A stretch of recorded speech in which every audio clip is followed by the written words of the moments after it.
Rain-soaked serendipity. The windshield wipers fought a losing battle against the torrential downpour as Ethan Walsh tightened his grip on the steering wheel of his custom Aston Martin.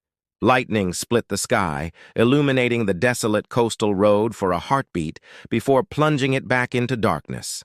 "Rerouting," announced the GPS in its pleasant but increasingly irritating voice. It had been rerouting for the past 20 minutes, ever since Ethan had turned off the highway to avoid a reported accident. "Perfect," he muttered, glancing at his watch. A timepiece worth more than what most people earned in a year.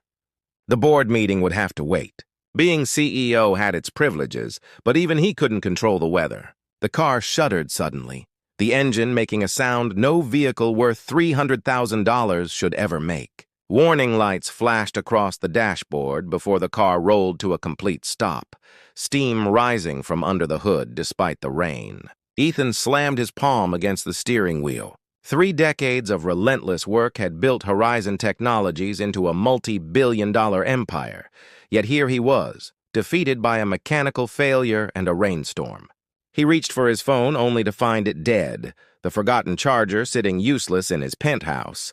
With a resigned sigh, he stepped out into the downpour, his Italian leather shoes immediately sinking into mud. The rain plastered his tailored suit to his body as he lifted the hood, though he had about as much knowledge of engines as he did of ancient Sanskrit. Headlights appeared in the distance, approaching slowly along the winding road. Ethan straightened, trying to maintain whatever dignity remained in his drenched state.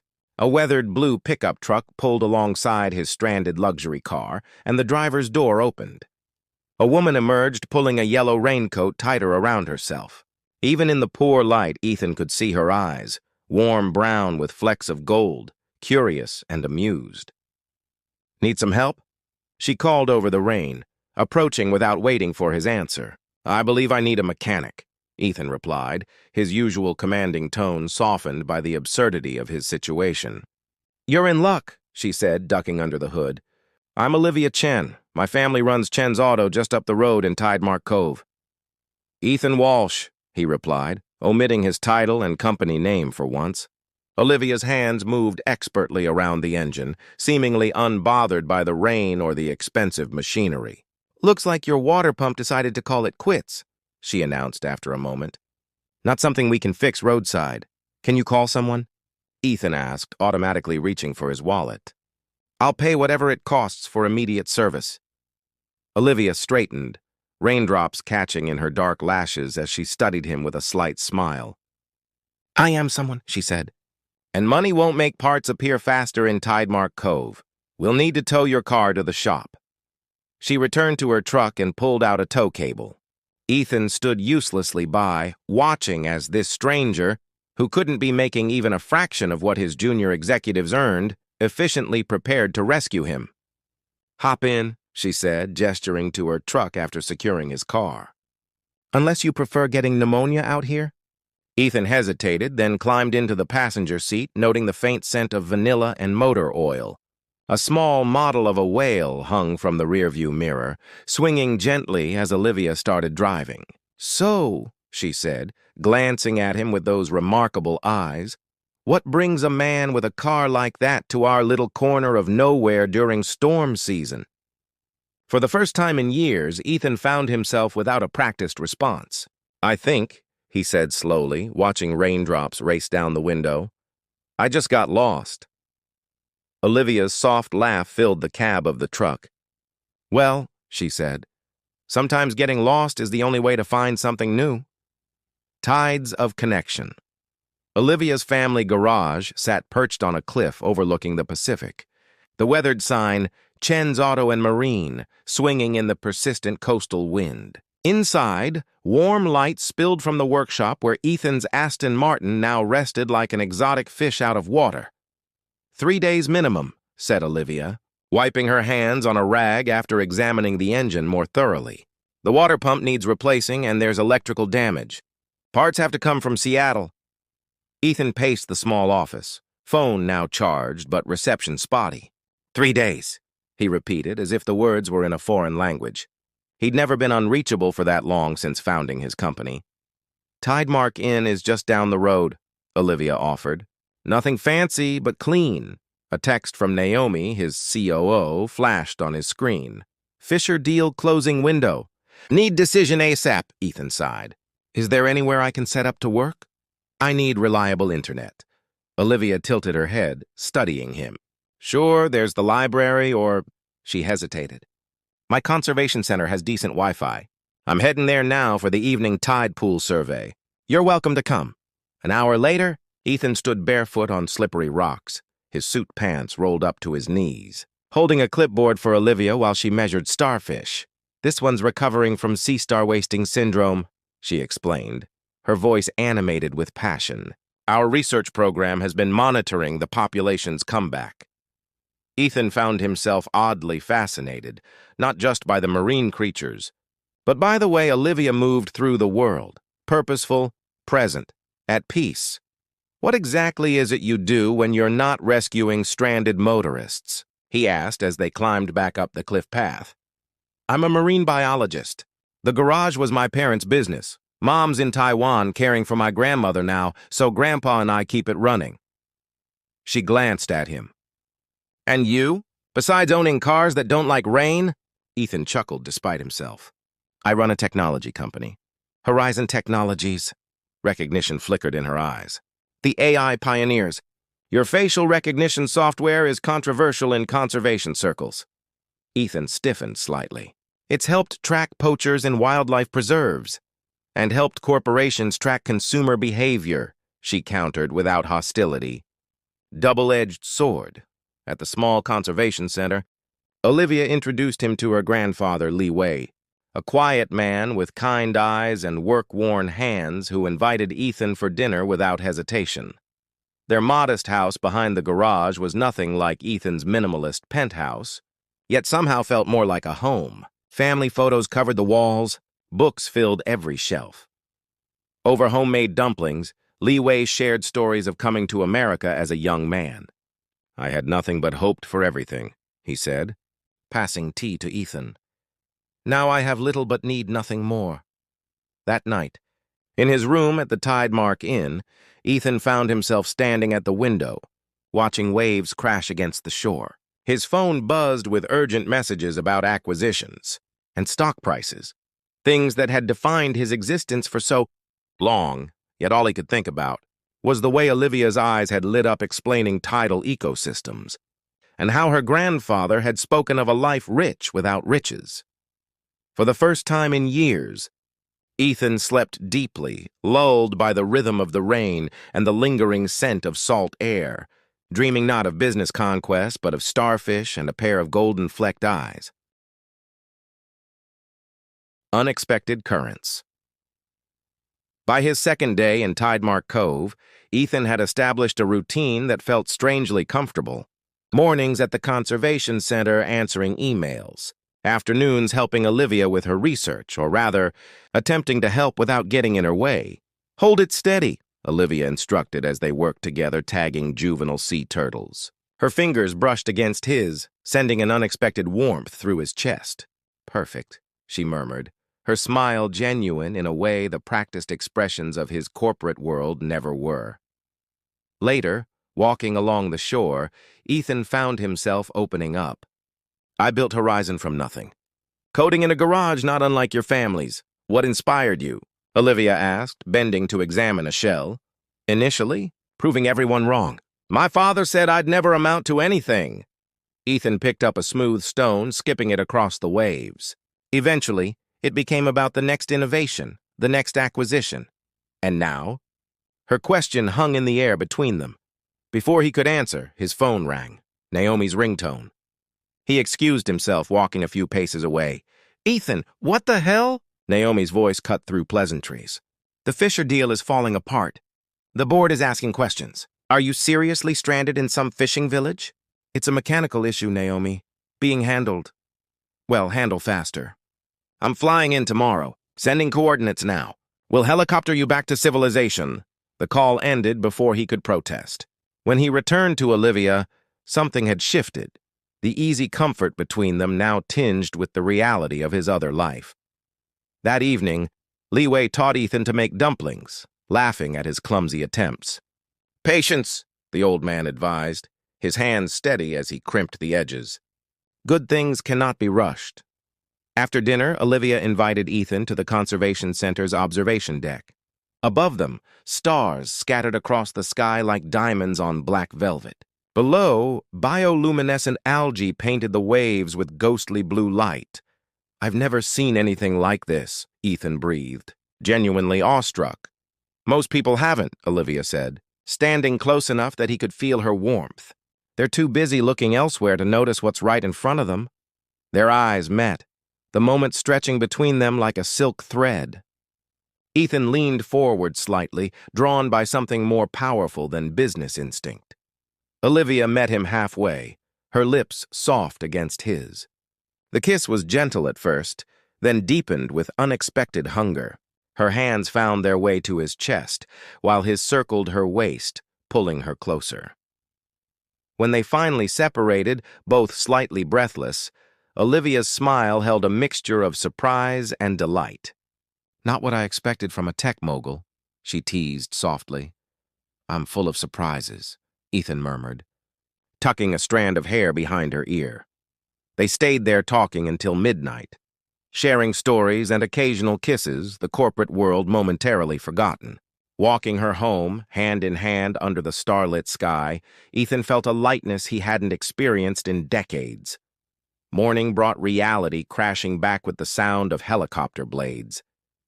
Ethan was at the garage checking on his car when the sleek black chopper descended onto the beach, sending sand swirling. Naomi emerged, immaculate in a tailored suit, looking utterly out of place against the rugged coastline. Her sharp gaze took in Ethan's casual clothes and relaxed posture with visible disapproval. "Your chariot awaits," she announced, approaching with purposeful strides. "The Fisher deal needs your signature today." Behind him, Ethan heard the garage door open. He turned to see Olivia watching, her expression carefully neutral as worlds collided on a quiet coastal morning. Part 4. Storm Warnings. "You must be the mechanic," Naomi said, her smile not reaching her eyes as she extended a perfectly manicured hand toward Olivia. "Naomi Winters, CEO of Horizon. Thank you for looking after our CEO." Olivia wiped her hands on her jeans before shaking Naomi's hand. "Olivia Chen, marine biologist who happens to fix cars." "Charming," Naomi replied, turning to Ethan. "We need to talk, privately." While Olivia returned to work on his car, Ethan and Naomi walked along the beach, their conversation tense. "The Coastal Heights project needs your final approval," Naomi explained, passing him a tablet. "The development team is ready to break ground next month. Luxury eco-resort, tech conference center, private marina. It'll revolutionize how the elite experience nature." Ethan scrolled through the plans, frowning. "Where exactly is this located?" "Right here," Naomi replied triumphantly. "We've been acquiring parcels along this coastline for months. This little town has no idea the windfall that's coming their way." Ethan stopped walking, staring at the map coordinates. The proposed development would encompass the entire marine preserve where Olivia conducted her research. "This can't be right," he said. "The environmental impact would be manageable," Naomi cut in. "We've got the permits lined up. A few donations to the right people and regulatory hurdles disappear." She studied his face. "Ethan, what's going on? 3 days ago you were pushing to accelerate this project." Before he could respond, a voice called his name. Olivia jogged toward them, waving a folder. "Ethan!" The lab results from the tide pools came in and... She stopped, noticing the tension. "Sorry, am I interrupting?" "Not at all," Ethan said quickly, too quickly. He closed the tablet, but not before Olivia glimpsed the architectural renderings. Her smile faltered. "Is that Tidemark Point?" Naomi interjected smoothly. "Just some potential investment opportunities we're exploring. Nothing concrete." "I see." Olivia's voice cooled several degrees. She handed Ethan the folder without meeting his eyes. "Your car will be ready tomorrow morning. If you'll excuse me, I have samples to process." That evening, Ethan found himself alone in his hotel room, torn between the empire he'd built and the simpler life that suddenly beckoned. His phone buzzed with a text from Li Wei. "She is at the lighthouse. Some storms must be faced head-on." The old lighthouse stood sentinel at the peninsula's edge, waves crashing against rocks below. Olivia sat on a bench outside, her face illuminated by the rotating beam. "Your company is planning to destroy everything we've worked to protect," she said as he approached. "No preamble necessary." "I didn't know," Ethan replied, sitting beside her. "Not the full scope? Would it have mattered?" Her question cut deeper than she knew. 3 days ago, probably not, he admitted. Now, yes. Their conversation lasted hours, passionate and painful, about values and choices and the price of progress. About the reef systems that would die, and the communities that would change forever. "I've spent my life building things without considering what I might be destroying," Ethan finally said, voice raw with emotion. "I don't want to be that person anymore." Lightning flashed across the horizon as a new storm approached. When rain began to fall, they ran for shelter inside the lighthouse. In the small keeper's room, rain drumming against the windows, they found themselves standing close, breath mingling.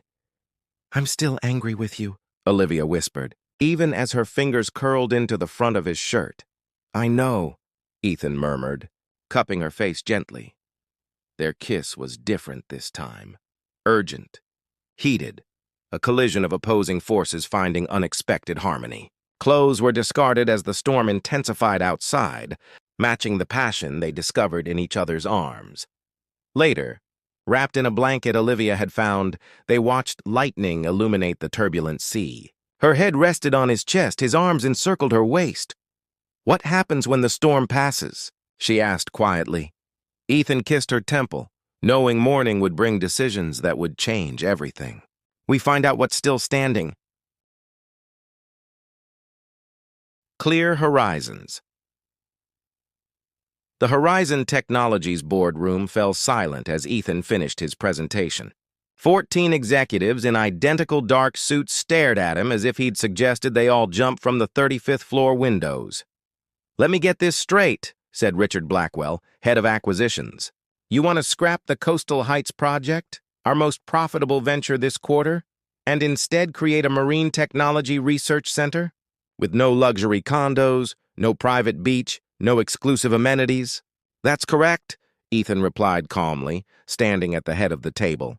3 weeks had passed since he'd left Tidemark Cove, but its lessons remained with him. "And this research center would partner with local conservation efforts?" Naomi asked, her expression unreadable. "Yes, developing technologies that help protect marine ecosystems rather than exploit them." Ethan clicked to the next slide. "Sustainable tourism instead of exclusive access. Educational programs instead of corporate retreats." "You've lost your mind," Blackwell muttered. "Actually," Ethan countered, "I found my purpose. Horizon was founded to create technology that improves lives. Somewhere along the way, we narrowed our definition of whose lives matter. The debate raged for hours. By day's end, Ethan had the board's reluctant approval, secured partly by his impassioned argument and partly by his controlling share of the company. Outside, spring rain fell on Seattle's gleaming towers. Ethan paused by the floor-to-ceiling windows, remembering another rainstorm that had changed everything. He reached for his phone. Meanwhile, in Tidemark Cove, Olivia bent over tide pools with a group of local students, pointing out the delicate ecosystem within. "Miss Chen," called one of the children.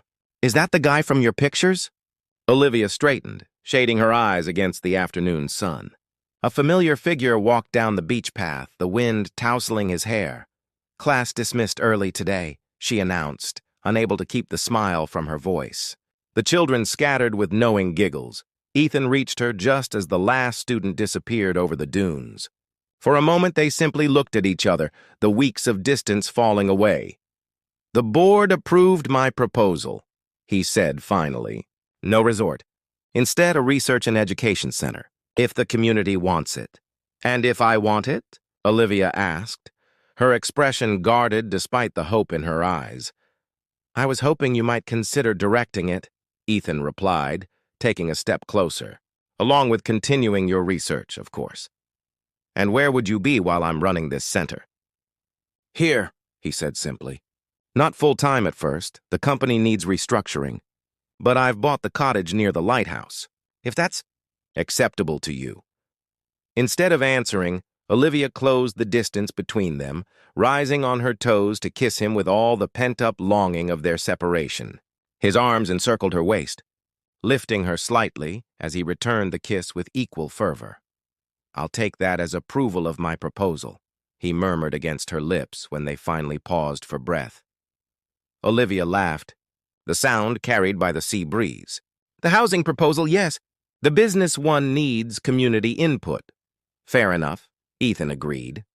That evening, they sat with Li Wei on the porch of the Chen family home, watching the sunset paint the sky in brilliant oranges and pinks. The old man nodded approvingly as they outlined the plans for the research center. "When I rescued your fancy car," Olivia teased, leaning against Ethan's shoulder, "I didn't expect to be negotiating a business partnership weeks later." "When my car broke down," Ethan replied, lacing his fingers through hers. "I thought I'd lost my way. Turns out I was finally finding it." Li Wei smiled at the pair, wisdom in his weathered face. "Sometimes the journey changes the traveler," he observed. "And sometimes the traveler changes the journey." As stars began appearing in the darkening sky, Ethan realized he felt truly at home for the first time. His empire might be shifting shape, but his life had gained something far more valuable: purpose beyond profit, and love beyond measure. On the beach below the house, the tide was coming in, each wave erasing footprints only to create a fresh canvas. A perfect metaphor, Ethan thought, for beginnings that arise from unexpected endings. The last light of day caught the small model of a whale hanging from the rearview mirror of Olivia's truck, now parked beside his repaired Aston Martin. Two different worlds, no longer separate but beautifully, imperfectly aligned.